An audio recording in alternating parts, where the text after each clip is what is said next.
Bueno, yo creo que bastante desastrosa. En principio se quedó en citar por la mañana y luego automáticamente como si tal cosa fuera, como si fuera una persona simplemente a hablar con él. Había allí muchísima gente y lo hizo esperar muchas horas para atenderlo al final a altas horas de la tarde. Y yo creo que ya a partir de ahí estamos empezando que no están haciendo bien las cosas.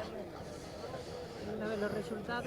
Los resultados, bueno, ellos siempre dicen lo mismo, se van a ver varios puntos, pero al final no se aclara nada. Esta historia la venimos repitiendo hace ya muchos años y al final no llega a ningún lado, no está llegando a ningún lado. Esperemos que este golpe, haciendo un poquito más de presión, seamos capaces de que nos miren mejor.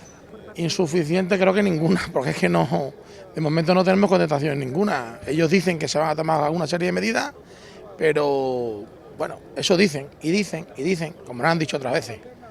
Pero ya veremos a ver qué pasa.